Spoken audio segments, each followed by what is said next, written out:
Well, hello people, how are you guys doing, and welcome back to another World Autism Awareness Week video, which is the last one. This is the last one for this week. To really round off this mad week for me, because I've been uploading every single day since Monday, I thought it would be really good just to sit down on my spinny chair to bring you a Q&A. I haven't done a Q&A in a long time, so I thought, why not sit down, take questions that you have asked me about autism, and just answer them in a video. But if you're brand new to the channel, consider subscribing for more videos and hitting that notification bell so you don't miss out on anything. First question, how old were you when you were first diagnosed with ASD? I was 4 or 5 years old. I was diagnosed in 1996, 1997.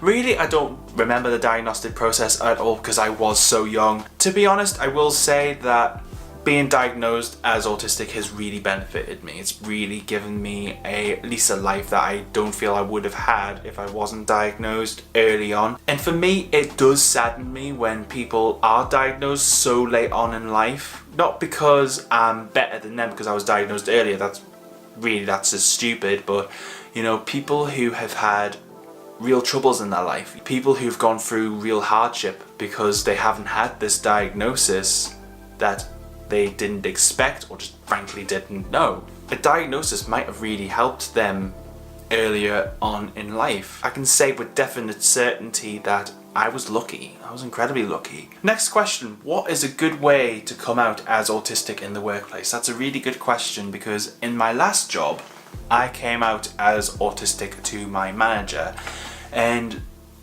it was really interesting because I basically just talked about what I was good at, but also things that I struggled with, but I wanted to improve on in this new job that I had. And basically, that's how I came out. Really, I just opened up about it because at the end of the day, it obviously helps them to understand that, yeah, I might struggle with certain things and I might need help with that. And because I talked about it, they were able to help me with a lot of things that I didn't know, and they really did help develop a lot of new skills that I didn't have before. So that's really how I told my previous employer about being autistic. And also the reason why I came out and said, oh, I'm autistic, is because of previous experiences I've had where I didn't disclose it, you know, where I really struggled. And actually the first job I ever had was in a call center. First call I took, I managed to do the call. It was, you know, I got there in the end. I had a meltdown at the desk. I froze up. I, you know, was crying.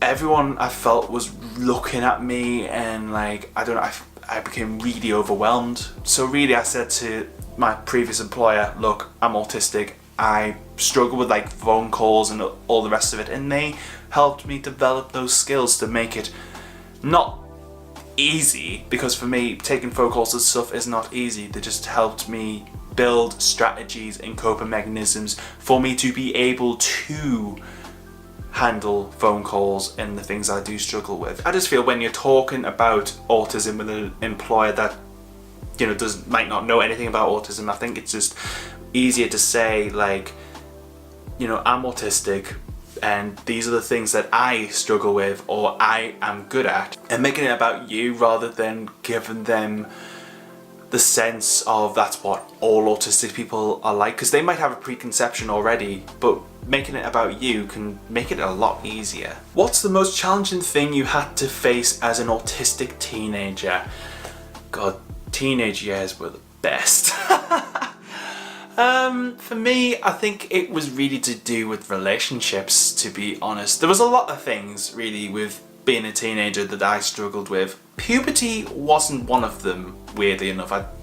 It just came and went, really. I didn't really notice it and it didn't really affect me that much. However, with relationships, that was something I really struggled with because relationships are just weird. And I didn't really understand a lot of the norms and social cues and all of that rubbish that comes along with teenage relationships. There were plenty of times where I really liked someone and it came across as really liking someone, like really intensely, and then there were times when girls would like me and I was just it just went completely over my head. But what I will say, if there are any teenagers out there who are struggling with love and relationships, it just takes practice, it takes patience, it just is something that just comes over time if you practice enough, and you know, having good people around you for when things might not necessarily go well, and also when things go really well and you just want someone to tell. Just because you meet someone as a teenager doesn't mean it's gonna last. I mean, I'm 26 and I only met the person of my dreams and who I really love when I was 20 odd. So yeah, like, don't worry if you don't find the right person when you're a teenager. You've got many years to find that special someone. What advice would you give to parents and guardians with teenagers who are starting secondary school? That's a really good question, because oh my god, I actually had quite a bad time transferring from primary to secondary, because basically what happened was the secondary school only had a few people that I actually knew from primary school. Like, it wasn't, the schools weren't in the same area. The secondary school was actually closer to me, but for the primary school I actually had to travel to get there. So yeah, really it was like starting from square one all over again. So really what I would say to parents is just make the transition period from primary to secondary as smooth as you can make it. You know, just try and ensure that the schools are actually doing their job. You know, your kids going by taxi or something to their primary school at the minute. Will they need that in secondary? If so, get on them and get it sorted, because it just makes a whole world of difference if everything is sorted before going into secondary. Maybe taking the kid to actually visit the secondary school if they struggle with transitions and stuff. I know personally for me, I had that where I visited the school that I was going to, the secondary school, and that actually really helped me, because it got me to visualize where I was going to be, what everything was going to look like.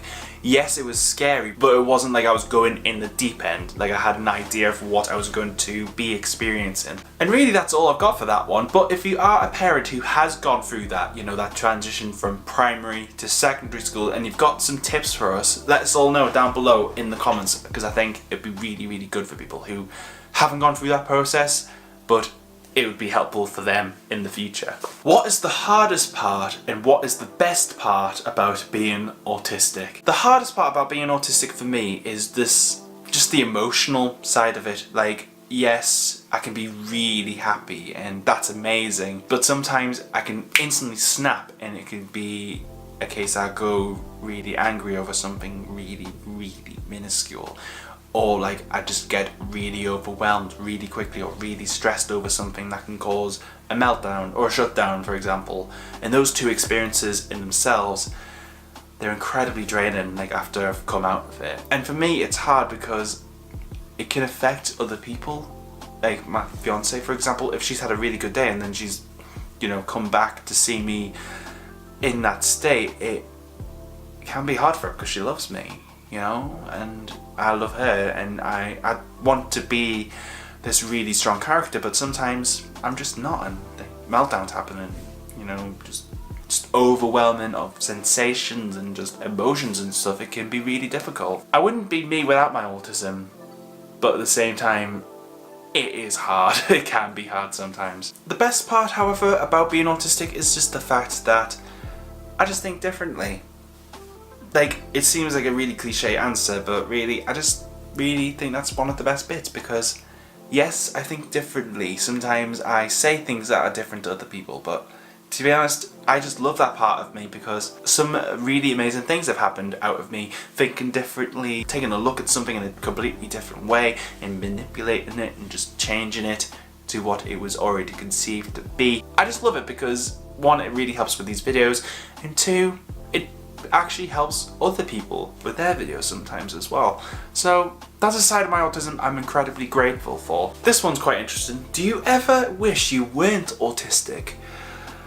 That's an interesting question, because my normal go-to answer would be no, because I'm me for a reason. Like I said with the last question, I just like that difference within myself. However, If I could be a non-autistic person for the day, I actually would, just to see what it would be like. Maybe I'd learn something new that I could take back with me. And the reason why I wouldn't want to be a non-autistic person is not because I don't dislike non-autistic people, that's not the case. It's just, I like being me, and being me is all I know, so I can't really miss out on something that I have not got experience in, if that makes sense.